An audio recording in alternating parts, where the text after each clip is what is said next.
आइए स्टार्ट करते हैं अपने।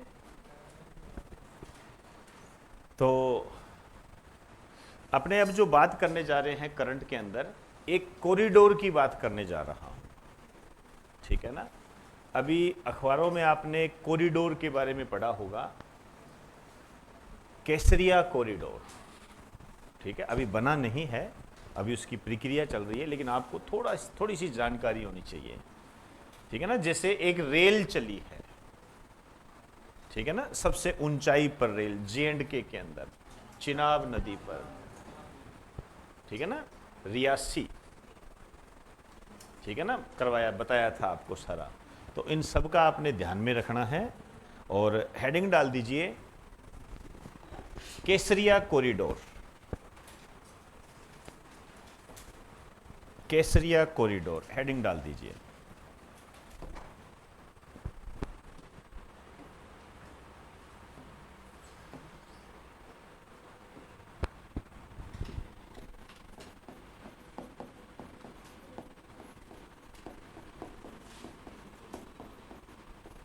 केसरिया कॉरिडोर। आज तो हो सकता है ये इतना इंपॉर्टेंट न हो, लेकिन जैसे जैसे इस पर परत चढ़ती जाएगी ये इंपॉर्टेंट होता जाएगा। देखिए ये ऐसे हैं,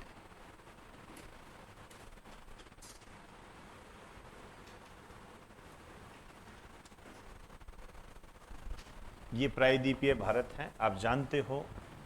ये गुजरात है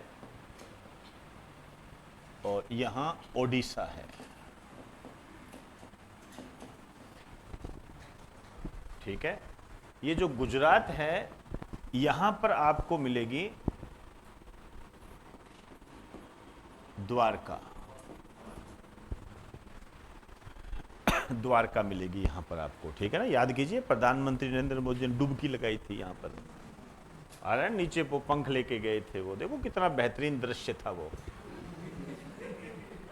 और ये ओडिशा है, यहां पर क्या है, जगन्नाथपुरी, इसको आप पुरी भी बोल सकते हो, ठीक है ना। पुरी ओडिशा बोलते हैं ना, स्थान है जगन्नाथ जी का मंदिर। जैसे पहले रामचंद्र जी होते थे, अब क्या जय जगन्नाथ हो गया, ठीक है ना। आप देखते होंगे ये आपको विशेष रूप से ये ध्यान रखना है। बस इसके बीच में ये जो द्वारका है और जो ये जगन्नाथपुरी है, इसके बीच में ये कॉरिडोर स्थापित किया जाएगा, गलियारा। इसको क्या नाम दिया है हमने, केसरिया कॉरिडोर। केसरिया कॉरिडोर नाम दिया। अभी तक हमारे सामने यही न्यूज़ है, ठीक है।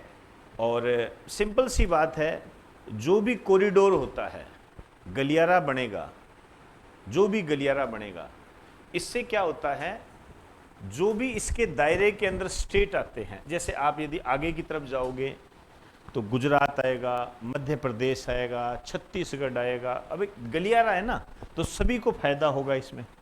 अब ये तो है नहीं कि इस गलियारे में से वो नहीं बैठ सकता, ये नहीं बैठ सकता, या वो नहीं जा सकते, ठीक है ना। तो पूरा आप कह सकते हो कि जो ईस्ट है, सॉरी वेस्ट को ईस्ट से जोड़ा गया है, ठीक है ना। तो आप एक नाम भी पढ़ रहे होंगे, पूर्व पश्चिम गलियारा। पूर्व पश्चिम गलियारा यही है। इससे क्या होता है, एक तो पर्यटन को बढ़ावा मिलता है, कहीं से भी जोड़कर देख सकते हो, कहीं से भी सहूलियत होती है, पर्यटन को बढ़ावा मिलता है। जब पर्यटन को बढ़ावा मिलता है तो आपको आसपास यहाँ पर रोजगार के अवसर भी उपलब्ध हो जाते हैं, ठीक है ना, प्रॉफिट होता है सर। तो अभी हमारे पास में यही न्यूज़ है, इसको अब ज़्यादा अपने एक्सप्लेन अभी नहीं कर सकते, सीधा जुड़ाव होगा इसका, ये है सारी कहानी। चलिए जी, अब एक ये भारतीय कुश्ती महासंघ के एथलीट आयोग के अध्यक्ष बने हैं। छोटा सा पॉइंट है, लिख दीजिए, ये पहला पॉइंट है अपना, भारतीय कुश्ती महासंघ के एथलीट आयोग। इसके अंदर एक आयोग होता है, एथलीट चुनना वगैरह, ये इसका काम होता है। एथलीट आयोग के अध्यक्ष, एथलीट आयोग के अध्यक्ष, थोड़ा ध्यान रख लेना। अभी ये बॉक्सिंग वगैरह के थोड़े विवादित रहे थे, ब्रजभूषण वगैरह। इसके जो बने हैं ये है नरसिंह यादव। नरसिंह यादव को बनाया गया है ये।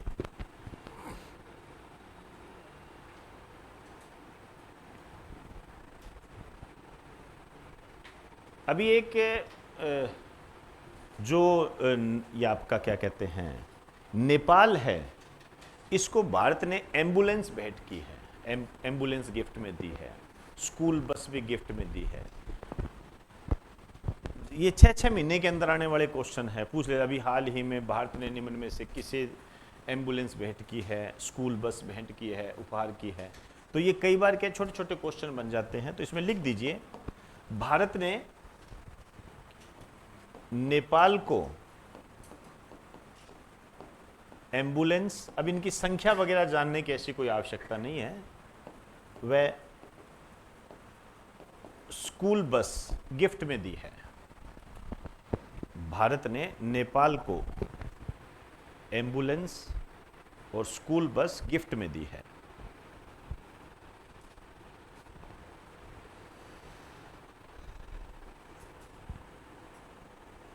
चलें, आइए अब एक रिपोर्ट है उस पर हम बात करेंगे। बहुत महत्वपूर्ण रिपोर्ट है, उस रिपोर्ट के अंदर से ही कई क्वेश्चन आ जाएंगे। रिपोर्ट का नाम है state of global air. Heading डाल दीजिए।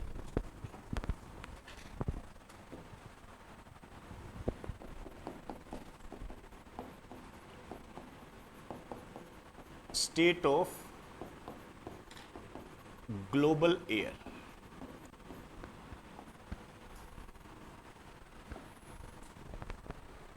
State of global air 2024। ठीक है, ये रिपोर्ट अभी जारी हुई है। एक हेल्थ इफेक्ट्स इंस्टीट्यूट है।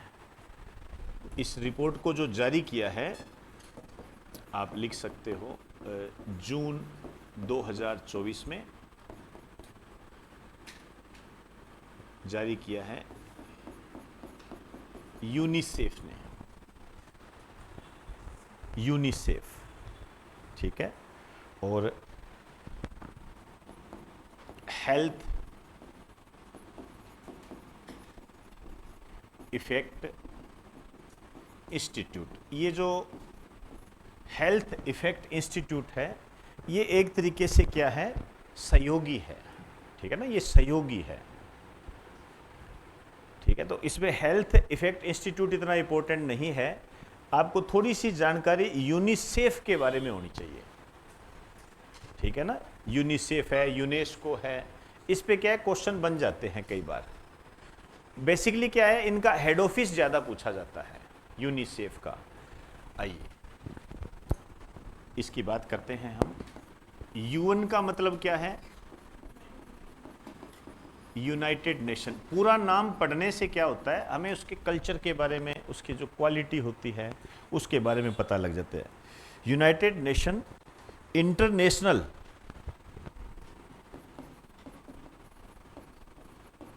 इंटरनेशनल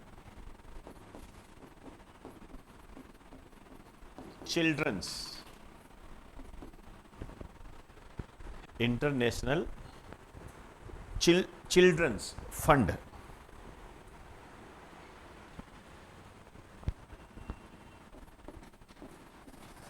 ये है यूनिसेफ।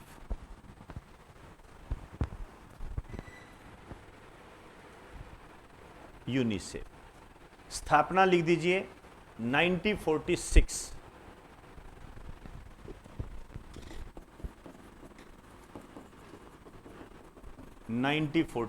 21 दिसंबर को हुई थी, लेकिन ये ज़्यादा ऐसे करने की आवश्यकता नहीं है।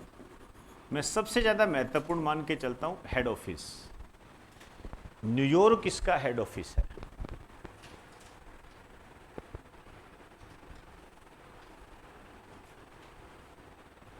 इसका हेड ऑफिस जो है न्यूयॉर्क है। आइए अब इसने बात क्या कही है, ठीक है ना, इसकी रिपोर्ट में क्या चीज़ है, क्या इसने अवगत कराया है, आपको ये ध्यान रखना है। आइए, सारी रिपोर्ट हमारे काम की नहीं है, बेसिकली जो भारत के संबंध में हम बात करते हैं वो ज़्यादा इंपॉर्टेंट है। लिख दीजिए, भारत में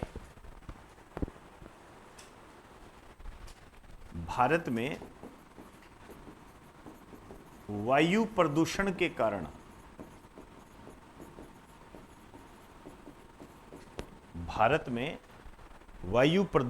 कारण प्रति घंटे 240 लोगों की मृत्यु हो रही है। ये हकीकत है, ध्यान रखें। मतलब हर घंटे 240 लोगों की जान ले रहा है वायु प्रदूषण, इसने कहा है भारत के अंदर, ठीक है। और इसमें इन्होंने कहा है ये जो 240 लोग हैं, इनमें से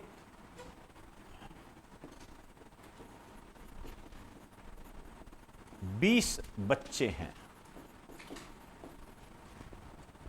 चिल्ड्रन फंड है ये, तो बच्चों की बात करेगा ये। इसमें से 20 बच्चे हैं ये।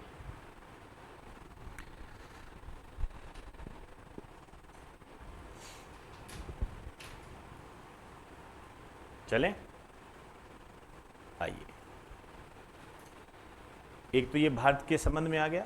दूसरा ये क्या कह रहा है कि दुनिया में जितनी भी मौत होती है, उसमें जो 12% मौत है, ठीक है ना, वो कुछ प्रदूषकों के कारण होती है, ठीक है। आइए लिखिए, दुनिया में कुल मौतों में से 12% मौत निम्न प्रदूषकों के कारण होती है। पोल्यूटेंट, निम्न प्रदूषकों के कारण होती है।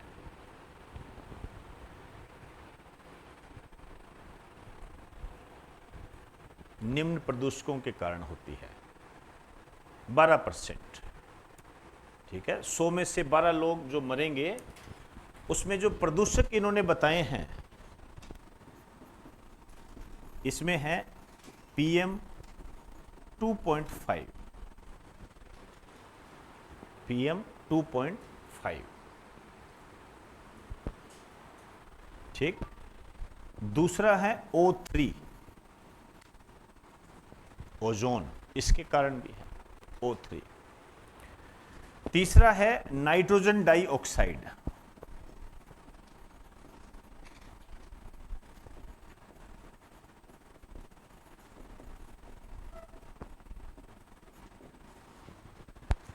नाइट्रोजन डाइऑक्साइड, ठीक है, आप कह सकते हो NO2। ये 3 प्रदूषकों के कारण होती है मुख्य रूप से। और भी है, आगे अन्य शब्द लिखा हुआ है, तो प्रदूषक कोई भी हो सकता है। तो एक तो PM 2.5, इसके बारे में मैं थोड़ा सा बता दूंगा आपको।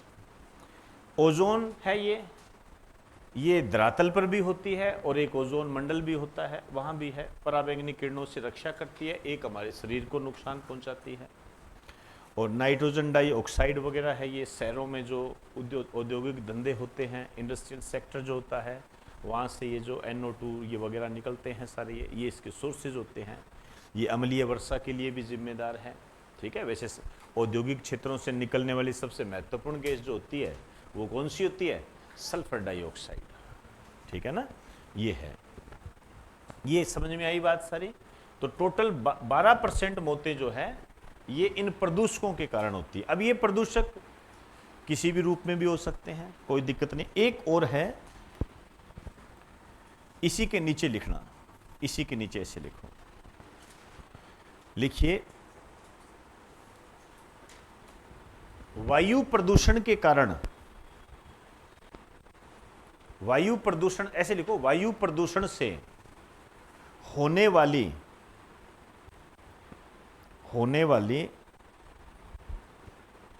वायु प्रदूषण के कारण होने वाली 90% मौतों का कारण, ये बहुत महत्वपूर्ण लाइन है। ये वायु प्रदूषण से होने वाली 90% मौतों का कारण ये है आपका PM 2.5। ये है काम की। अब आप समझ गए होंगे कि यदि कोई वायु प्रदूषण से मरता है, बस 100 लोग मरे हैं वायु प्रदूषण से, तो उसमें से 90 लोग इस PM 2.5 के कारण बने हैं। तो आप समझ गए होंगे ये क्या है, ये जो PM 2.5 है ये क्या होता है, ठीक है ना, इसको थोड़ा सा समझ लीजिए। हालांकि वैसे देखो, जो बच्चे पहले पुराने हैं उनको पता है इस PM का मतलब क्या है। पर्टिकुलेट मैटर मैंने देखा नहीं है, लेकिन मुझे पूरा विश्वास है कि किसी न किसी रूप में इसके पूरे नाम के रूप में आपसे क्वेश्चन पूछा जाएगा ये कि PM का पूरा नाम क्या होता है। पर्टिकुलेट मैटर बोलते हैं इसको,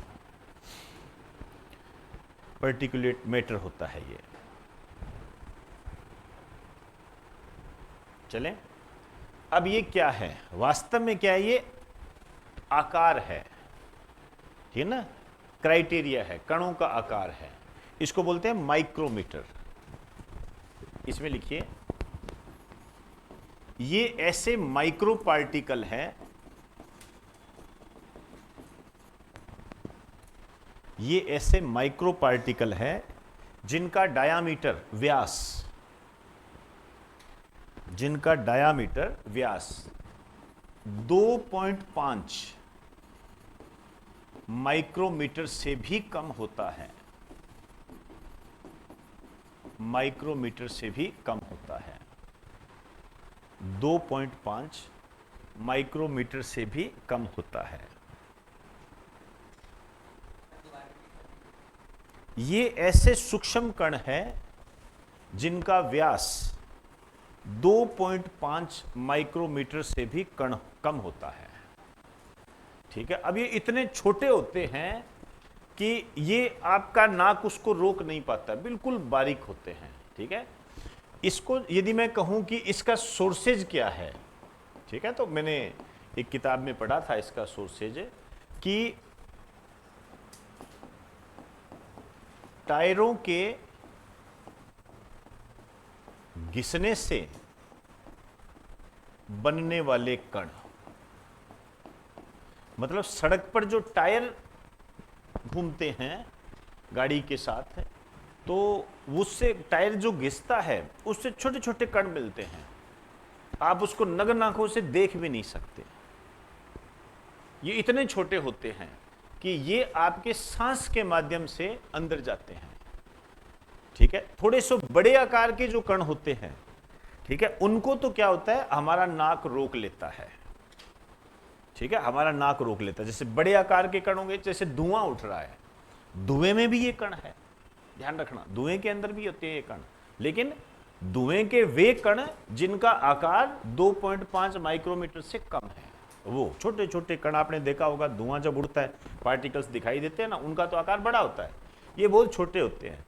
ये आपके सांस लेते हो, जैसे ही सांस में जैसे ही आप जाओगे तो ये आपके फेफड़ों में प्रवेश कर जाएंगे। यहाँ से इनकी जो प्रक्रिया जो होती है, आपने रेस्पिरेशन किया, ब्रीदिंग की, ब्रीदिंग से ये लंग्स में जाते हैं, लंग्स से ये सीधे प्रवेश कर जाते हैं ब्लड फ्लो में, रक्त प्रवाह के अंदर प्रवेश कर जाते हैं। और ब्लड कहाँ जाता है, ऑर्गन्स में, ठीक है। ऑर्गन्स में यदि ये किडनी में चले गए तो इसको खराब कर देंगे, हार्ट में चले गए तो इसको खराब कर देंगे, ये ऐसे होता है। ये किसी भी अंग में चले गए, किसी भी रूप में चले गए, वो खराब कर देंगे। ये इसका सिस्टम होता है सारा।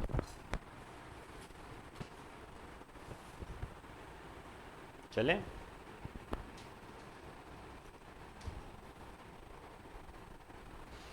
दो 2.5 माइक्रोमीटर से कम है, तो ये फेफड़ों में रह जाए, और फेफड़ों के माध्यम से ये फिर ब्लड सर्कुलेशन में जाएंगे। ब्लड सर्कुलेशन से जो अंग प्रणालियां होती हैं उसमें ये चले जाते हैं, तो आपका पूरा सिस्टम बिगाड़ देते हैं, अलग अलग बीमारियां आ जाती है, हार्ट डिजीज हो जाएगी, आपके किडनी वाला मामला आ जाएगा, फेफड़ों का कैंसर वगैरह सब इसी से होते हैं। ये है, समझ में आई बात सारी? ये तो पीएम इतना बड़ा ये खतरनाक होता है, ये ऐसे जाता है ये। और हम इसमें क्या है, एक लाइन लिखिए, एक आंकड़ा और है।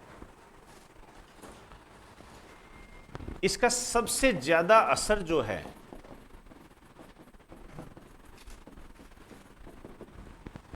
सबसे ज्यादा असर यदि आप देखोगे मौत के मामले में, ठीक है ना, ब्रैकेट में लिख दीजिए मृत्यु के मामले में,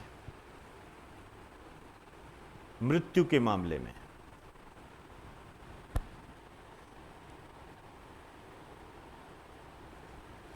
मृत्यु के मामले में लिख दीजिए, इसमें लिखो वर्ष 2021 में, वर्ष 2021 में वायु प्रदूषण से, वायु प्रदूषण से दुनिया में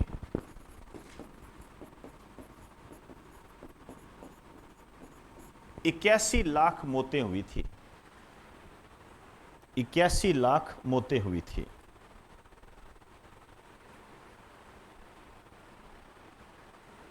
ठीक है, अब आपको जानकर हैरानी होगी कि इन 81 लाख मौतों में से चीन में जो हुई थी, अकेले चीन के अंदर 23 लाख हुई थी, अकेले चीन के अंदर 23 लाख हुई थी। और ज्यादा खुश होने की बात नहीं है, दूसरे नंबर पर है अपना भारत, 21 लाख हुई थी। ये है, तो वायु प्रदूषण के कारण 2021 के अंदर, और 2021 इस में रिपोर्ट में ये चिंता बताई गई है कि 2021 का तो वो काल था जो कोरोना का काल था, और उस समय प्रदूषण की दर कम थी। ठीक है ना, क्योंकि फैक्ट्रियां वगैरह चल नहीं रही थी, इतने दायरे में चल रही थी, ट्रक वगैरह व्हीकल वगैरह को इतनी अनुमति नहीं थी, लॉकडाउन लगा हुआ था, ये तब की बात है। ये है, तो कैसे विकास जो होता है मनुष्य जाति के लिए खतरनाक होता है, ये इसको रिप्रेजेंट करता है और हमें ये बताता है कि आने वाले समय में हमें किस दिशा में चलना है। हमारे लिए ग्रीन एनर्जी बहुत ज़रूरी है मनुष्य के विकास के लिए, मनुष्य की प्रजाति को बचाए रखने के लिए। अभी आप वर्तमान में देखो, ये गर्मी झेल रहे हो, हीट वेव्स, ये हीट वेव्स किसका परिणाम है? ग्लोबल वार्मिंग का परिणाम है। और इन्हीं से ग्लोबल वार्मिंग होती है। ये जो आप ओजोन वगैरह जो भी देख रहे हो ना, सारे पीएम वायु प्रदूषण हो गया सारा, इन्हीं से विभिन्न प्रकार की CO2 गैसें हैं और विभिन्न प्रकार की गैसेज निकलती है जो कि ग्लोबल वार्मिंग के लिए उत्तरदायी होती है, जिससे टेम्परेचर बढ़ता है। ये समझ में आई जी बात सारी? ये कुछ चीज़ें थी जो मैंने आपको बताई है जी। ठीक है, तो टोटल जो मौतें हो रही है हल्का सा ध्यान रख लेना, ज़्यादा नहीं। चलिए जी, अब आइए नेक्स्ट पॉइंट पे अपने चलते हैं। और हमारा जो नेक्स्ट पॉइंट है उसमें लिख दीजिए, आपने नाम सुना होगा कभी, चलो मैं बता देता हूं।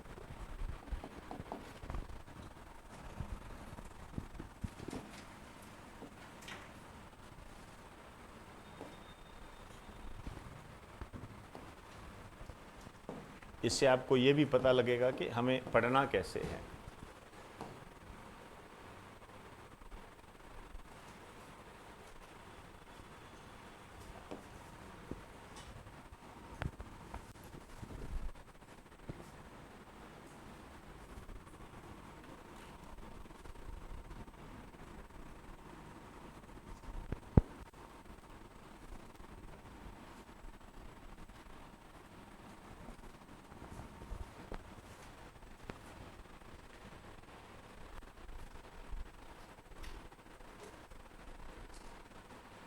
दिख रहा है?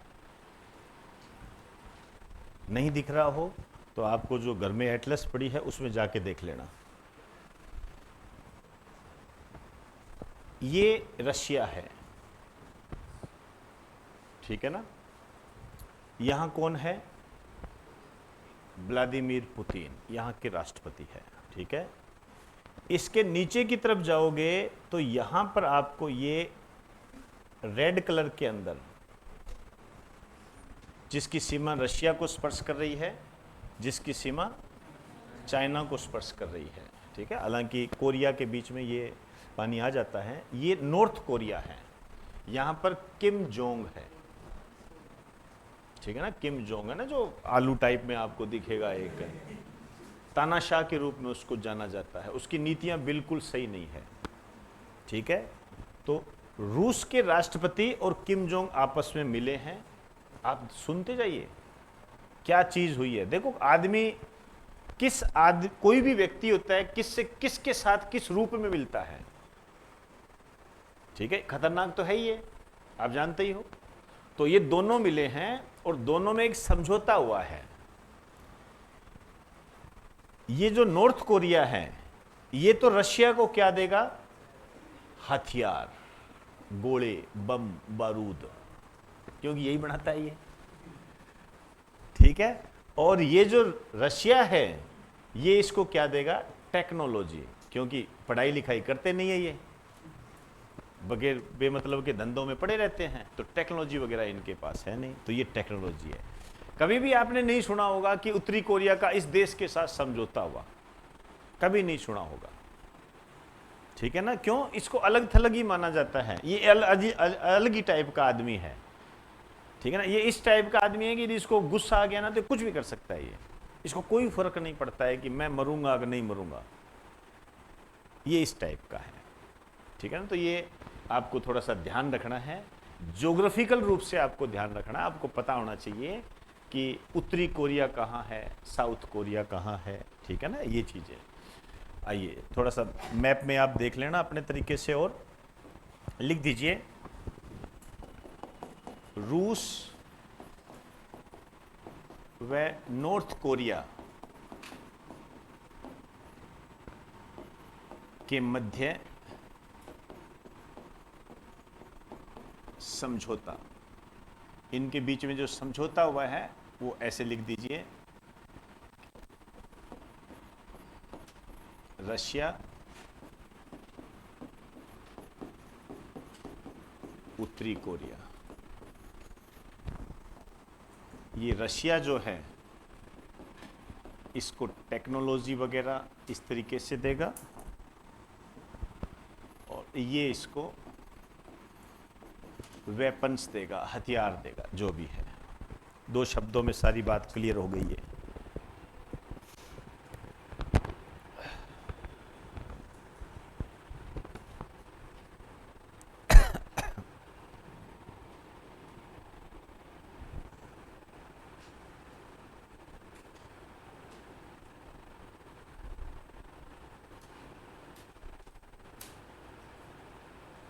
चले,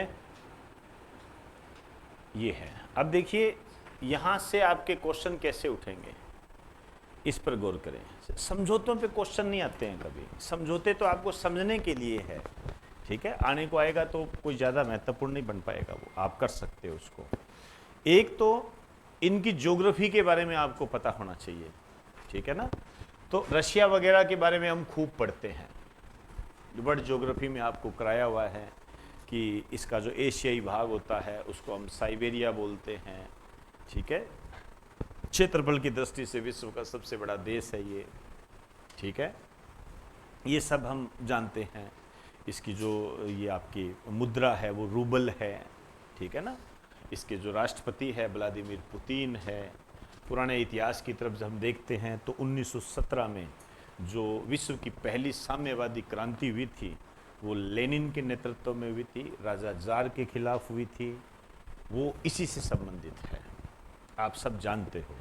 भारत की दृष्टि से इसको यदि देखोगे तो रशिया के साथ हमारे अच्छे संबंध रहे, लेकिन 1991, 1992, 1900 आप कह सकते हो 90 के दशक में जो यूएसएसआर होता था, जिसमें रशिया सबसे बड़ा देश था, इसका विभाजन हो गया और 15 नए देश बन गए थे। उसके बाद इसको संभलने में थोड़ा वक्त लगा तो फिर इससे थोड़े संबंध हमारे कमज़ोर हुए, लेकिन वापस रशिया एक शक्ति के रूप में उभर कर हमारे सामने आया।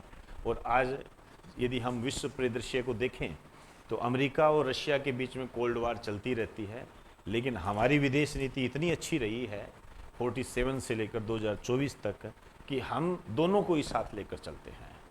ठीक है ना। मैंने आपको एक जगह कराया भी था, गुट निरपेक्ष आंदोलन, याद कीजिए, NAM करवाया था ना उसमें, मेरे हिसाब से आपको शायद मैंने पॉलिटी के अंदर करवाया था ये NAM, नॉन अलायंस मूवमेंट, ठीक है ना। उसमें मैंने 4 राष्ट्राध्यक्षों के नाम बताए थे, जवाहरलाल नेहरू उसका हिस्सा थे, ठीक है ना, ये चीज़ें।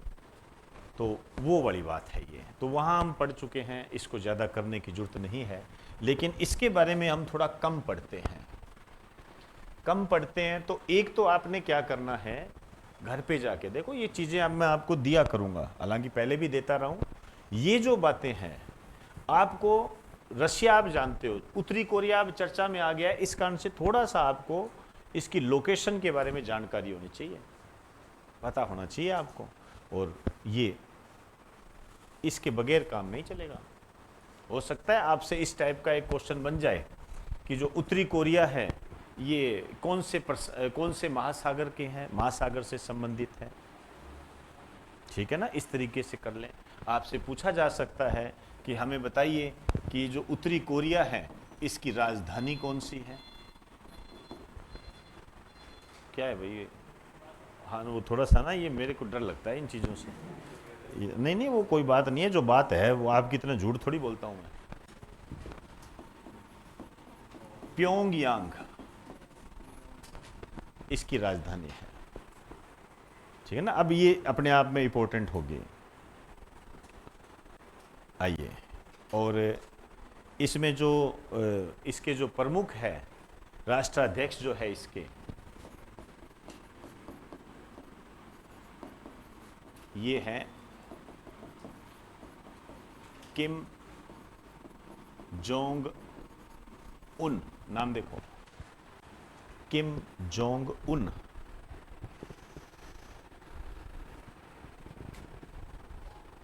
Kim Jong Un.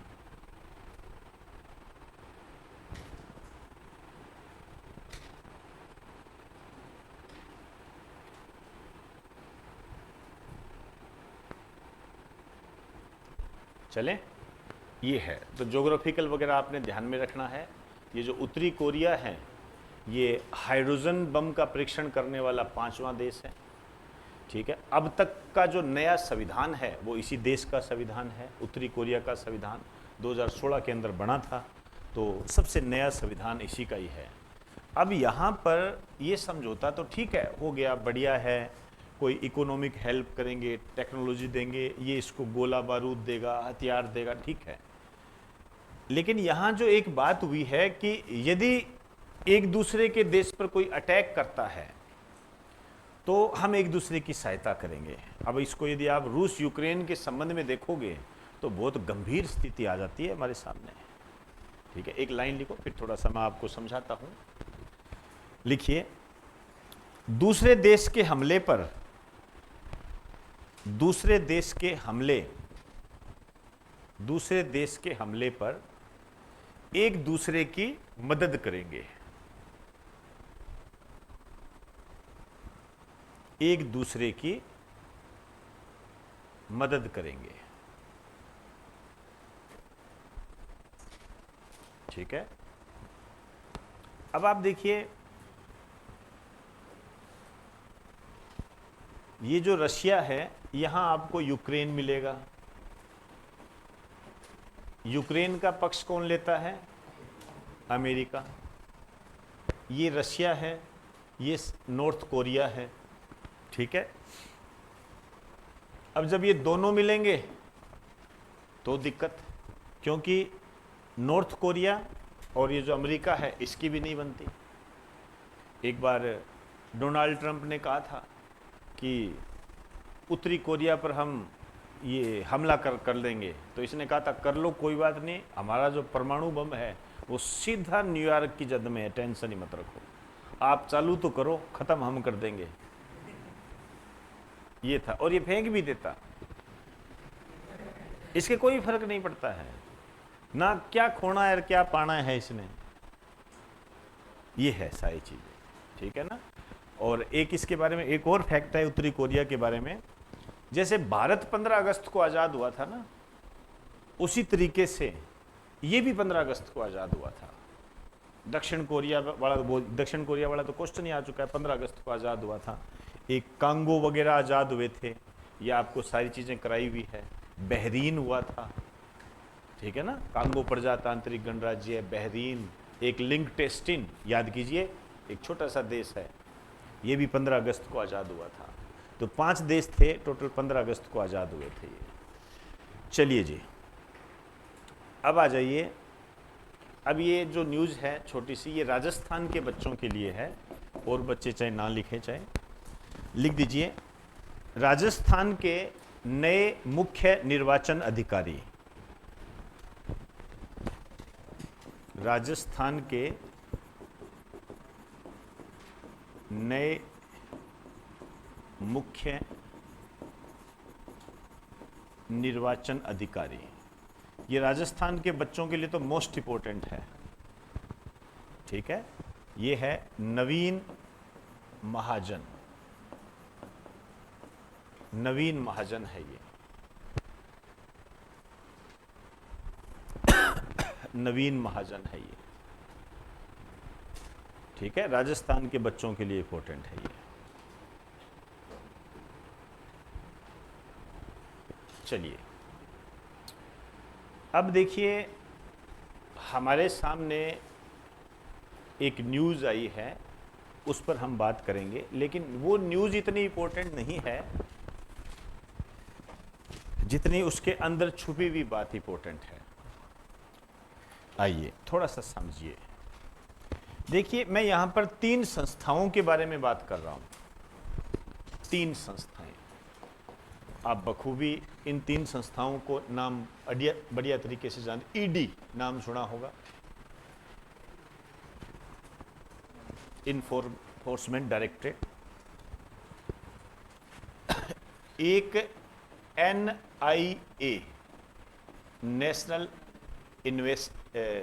Invest agency, राष्ट्रीय जांच एजेंसी बोलते हैं, नेशनल इन्वेस्टिगेशन एजेंसी, राष्ट्रीय जांच एजेंसी। एक आप भली भांति जानते हो, CBI, central bureau of investigation है। देखिए, नाम से हो सकता है आपको अलग एक जैसा सा ये लगे, ठीक है, जबकि जो ईडी है, ठीक है ना, इसको हम प्रवर्तन निदेशालय बोलते हैं, ठीक है ना, इन्फोर्समेंट डायरेक्टरेट बोलते हैं।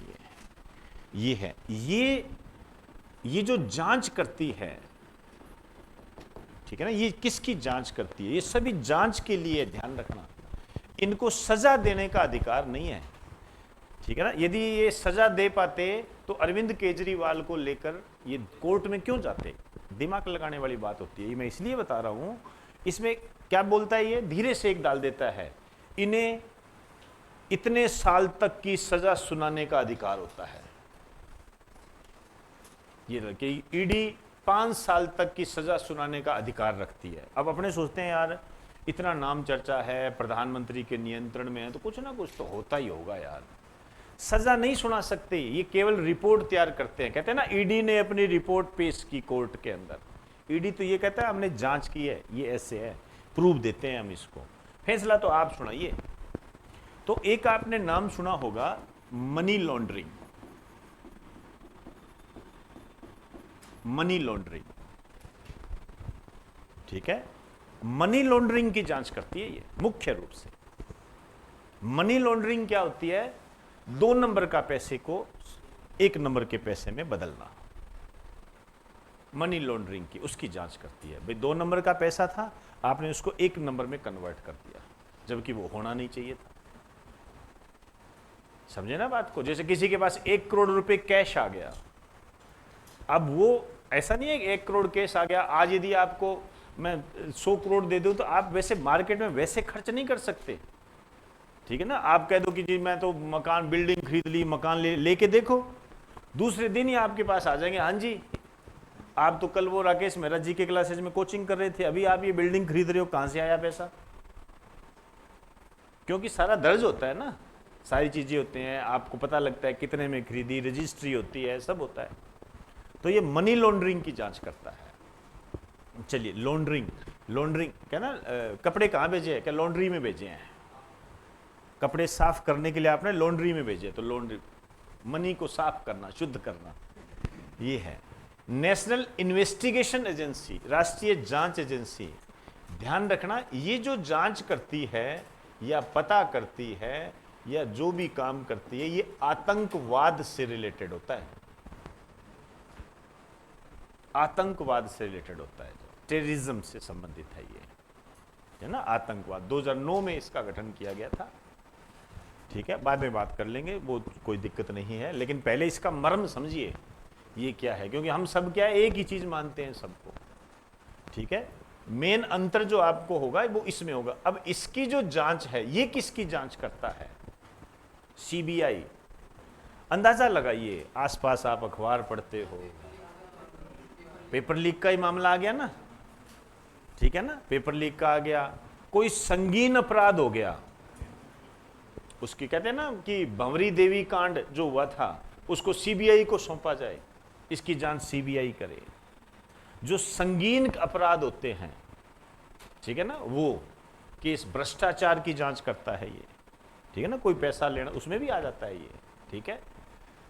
तो इसमें आप लिख सकते हो जैसे भ्रष्टाचार। अब ये भ्रष्टाचार में क्या चीज आ जाएगी? जैसे पेपर लीक। पेपर लीक क्या है? एक भ्रष्टाचार है, वो इसके अंदर आ जाएगा। अकेला पेपर लीक के लिए नहीं बनी है ये, ठीक है ना। संगीन अपराध मतलब ऐसा अपराध जो बहुत ही खतरनाक हो। ये नहीं है कि सर उसने मेरे एक थप्पड़ मार दिया था, इसकी जांच करो सीबीआई से, ये नहीं, समझे ना, ये ऐसे होता है ये। तो मेरे कहने का अर्थ है कि आप ये बात समझ गए क्या? समझे ना, ये चीज महत्वपूर्ण होती है सबसे पहले नंबर पर। तो भाई आपको ये पता होना चाहिए बनी किस लिए है ये प्रवर्तन निदेशालय। ये मनी लॉन्ड्रिंग के संबंध में काम करती है मुख्य रूप से, और भी छोटे मोटे काम होते हैं, वो उन पर जाने की आवश्यकता नहीं है, ठीक है। ये ईडी इस बात की जांच नहीं करेगी कि उसका कत्ल वहां हुआ तो कैसे हुआ, क्या, इसकी जांच नहीं करेगी, उसके लिए सीबीआई है, ठीक है ना। एनआईए इस बात की जांच नहीं करेगी कि कत्ल कहां हुआ, भ्रष्टाचार कहां है, ये तो इस बात की जांच करेगी कि टेररिज्म से संबंधित यदि कोई घटना हो गई है, कहां हुई है, कैसे हुई है, उसको कैसे निपटें, ये वो उससे संबंधित है। तो तीनों में रात दिन का अंतर है थोड़ा सा। ये जो प्रवर्तन निदेशालय है, इसमें आप एक से लिख दीजिए मनी लॉन्ड्रिंग। वैसे तो आप समझ गए होंगे, लेकिन फिर भी मैं चाहूंगा कि आप इसको ऐसे लिख दीजिए, अवैध धन को शुद्ध करना, अवैध धन को शुद्ध करना।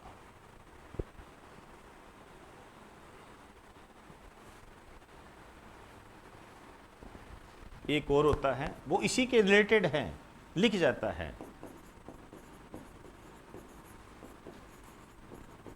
विदेशी मुद्रा, विदेशी मुद्रा कानूनों का उल्लंघन।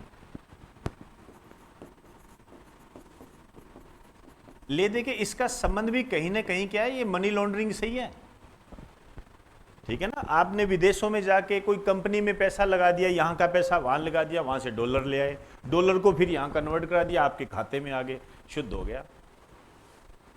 पनामा पेपर्स बताया था ना आपको, वो इसी से रिलेटेड होते हैं सारी चीजें। यहां का जो 2 नंबर का पैसा था वहां लगा दिया, कह जी कहां से आया, कि जी हमारी वहां पर एक कंपनी है, वहां से हमें इतना प्रॉफिट हुआ है, वो डॉलर में आता है, डॉलर को कन्वर्ट करा के अपने खाते में डलवा लो, उसको जितना टैक्स पे करना है, क्योंकि आप जो पैसा लगाओगे वो दायरे में होना चाहिए, ठीक है ना। तो ये है। अब इसकी जो स्थापना हुई थी, स्टेब्लिश, थोड़ा सा ध्यान दे दें इसकी तरफ, इसकी जो स्थापना हुई थी ईडी की, इसमें लिख दीजिए 1956, 1956। हेड ऑफिस लिख दीजिए नई दिल्ली,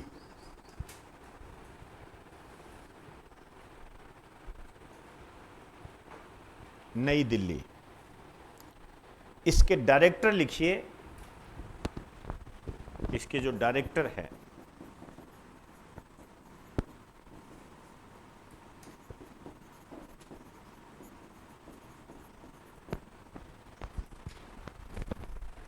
राहुल नवीन, राहुल नवीन, ठीक है।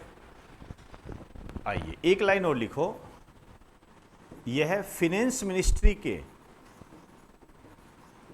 ये बहुत अच्छा क्वेश्चन है, फिनेंस मिनिस्ट्री के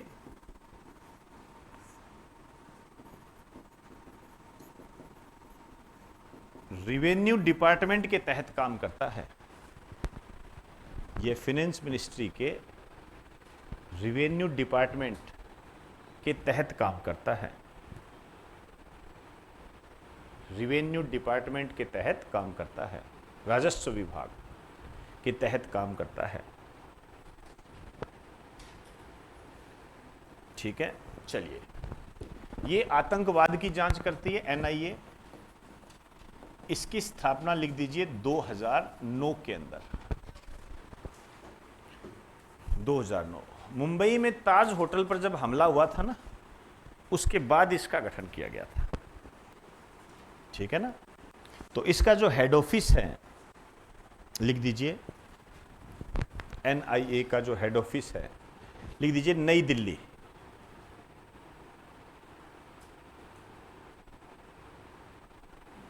नई दिल्ली, ठीक है।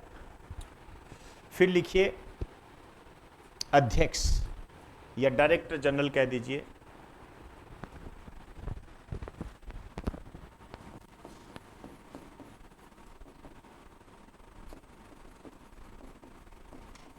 सदानंद डाटे।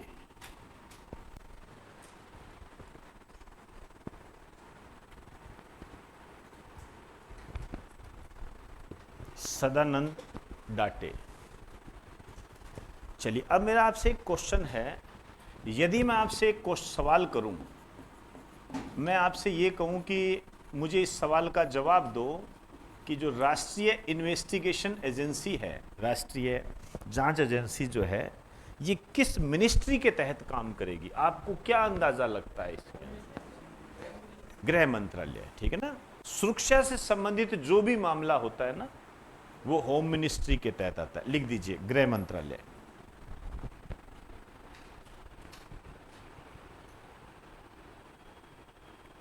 गृह मंत्रालय। चले, आइए सीबीआई के बारे में आ जाइए। स्थापना 1963, head office New Delhi.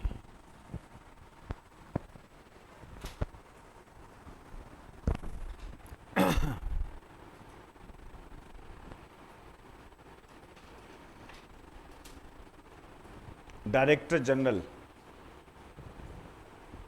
Director general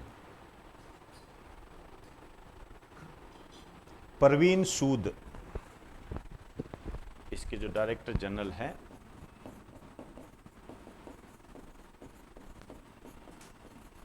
Parveen सूद। ठीक, तो ये मैंने आपको कुछ चीजें बताई है। अब मैं आता हूं मुद्दे पर, मतलब जो करंट में क्यों है। मुद्दा तो ये भी है, ऐसी बात नहीं है। देखिए, ये जो दोनों आप पढ़ रहे हो, एनआईए और ईडी, देखो ये यदि किसी राज्य में जाती है जांच के लिए, तो इसे राज्य रोक नहीं सकता, ठीक है। लेकिन यदि सीबीआई कहीं जांच करने जाती है तो राज्यों से अनुमति लेनी पड़ती है, अनुमति लेनी पड़ती है। कई राज्य ऐसे हैं जैसे जहां पर मान लीजिए बीजेपी की गवर्नमेंट है, सेंटर में बीजेपी है, ठीक है, तो बीजेपी गवर्नमेंट ये कह देगी नहीं सीबीआई जा सकती है, क्योंकि खुद की गवर्नमेंट है। इसको ऐसे मत समझिए, मैं समझाने के तरीके से बता रहा हूं। हमेशा इस चीज का प्रभाव पड़ता है, जिसकी सत्ता होती है वो करता है ये चीज, और ये कोई ये नहीं कर रहे, पहले भी ऐसा होता रहा है। सत्ता का प्रभाव, मैंने अभी आपको थोड़ी देर पहले बताया था ना कि इंदिरा गांधी, ये आपके तानाशाही कहा गया था उसको, सारी सरकारी संस्थाएं उसने अपने अंडर में कर ली, ऐसा था, इसमें कोई वो बात नहीं है। तो जैसे बीजेपी गवर्नमेंट आई तो उसने कहा कि नहीं, सीबीआई को राज्य सरकार की अनुमति लेने की आवश्यकता नहीं है। क्यों? खुद की सरकार है, आएगी कहां से सीबीआई जांच करने, सरकार ही खुद की है। तब ऐसा मामला हुआ है छत्तीसगढ़ के मामले में। छत्तीसगढ़ में 2019 में कांग्रेस की सरकार थी, तो इसने इस तरीके की अधिसूचना जारी कर दी कि यदि सीबीआई हमारे यहां आती है तो हमें पहले पूछना पड़ेगा। जारी कर दी, अधिकार है, राइट्स है। तो फिर अधिसूचना जारी कर दी। अब यदि सीबीआई यहां पर जांच करने जाती है तो राज्य सरकार से अनुमति लेनी पड़ेगी पहले, ऐसे जांच नहीं कर सकती, ठीक है। लेकिन उसके बाद में बीजेपी सरकार आई, भूपेश, ठीक है, इसने इसको बदल दिया। इसने अभी मई 2024 के अंदर इसने ये कह दिया है कि नहीं, सीबीआई राज्य की अनुमति के बगैर आ सकती है। ये न्यूज है। तो अब जैसे छत्तीसगढ़ में सीबीआई राज्य की अनुमति के बगैर जा सकती है, वर्तमान में ऐसे 9 राज्य ऐसे बच गए। पहले 10 थे छत्तीसगढ़ के समेत, अब 9 राज्य ऐसे हो गए हैं जहां सीबीआई को अनुमति लेनी पड़ेगी राज्य में जाने के लिए। 9 राज्य। अब वो 9 राज्यों के बारे में थोड़ी जानकारी होनी चाहिए। पहले तो इन दोनों के नीचे लिखो, ईडी और एनआईए के नीचे लिखो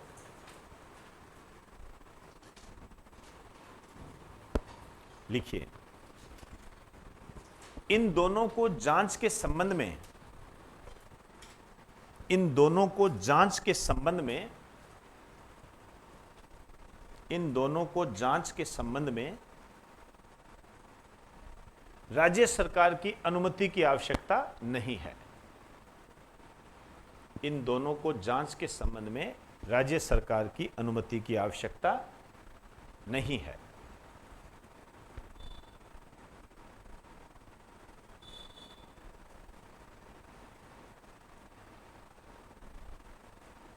क्लियर होगी बात सारी। सीबीआई के नीचे लिखो, वर्तमान में भारत के 9 राज्यों में, 9 राज्यों में जांच के लिए,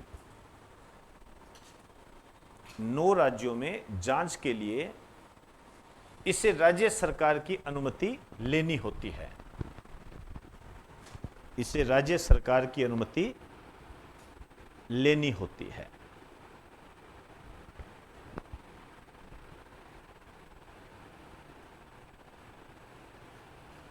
ठीक है।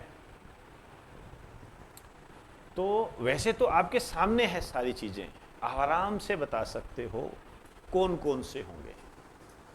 सेंट्रल गवर्नमेंट जो होती है उसके अलावा जो गवर्नमेंट होगी लगभग वही होंगे, लगभग, ठीक है ना। कई राज्य ऐसे भी हैं जहां पर बीजेपी की गवर्नमेंट नहीं है लेकिन वहां पर अनुमति लेने की आवश्यकता नहीं है, ऐसे भी है। लेकिन मुख्य रूप से वही होंगे जहां एंटी गवर्नमेंट होगी।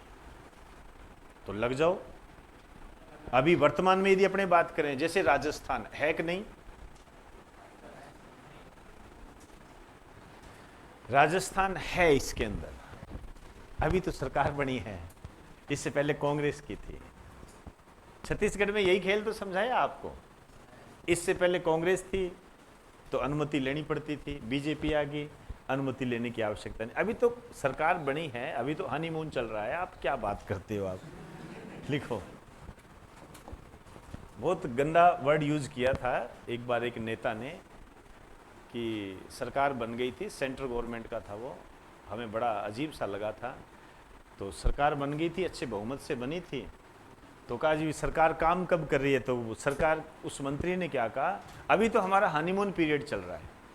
ये जवाब था उसका, ये जवाब था। क्यों? सीटें बहुत मिल गई थी, अब मामला कुछ इधर उधर करने का है नहीं। ये दुर्भाग्य होता है। बहुमत की सरकार अच्छी भी होती है और नेगेटिव भी पड़ती है, दोनों चीजें होती है इसमें। तो राजस्थान लिखिए और अंदाजा लगाओ। और दीदी का नाम तो लिख ही दो। पश्चिम बंगाल, पश्चिम बंगाल, पंजाब, पश्चिम बंगाल, पंजाब, केरल, केरल, झारखंड, झारखंड, तमिलनाडु, तमिलनाडु, मिजोरम, मिजोरम, तेलंगाना, तेलंगाना, मेघालय। ठीक है, मेरी नज़र में ये एक अच्छा क्वेश्चन है। आज की डेट में 9 राज्य हैं, कल को यदि बदलाव आएगा तो वो न्यूज़ आएगी। लिख लिए क्या? राजस्थान है, पश्चिम बंगाल है, पंजाब है, केरल है, झारखंड है, तमिलनाडु है, मिजोरम है, तेलंगाना है, मेघालय है। ठीक, चलिए जी, इसके आगे की बात कल करेंगे।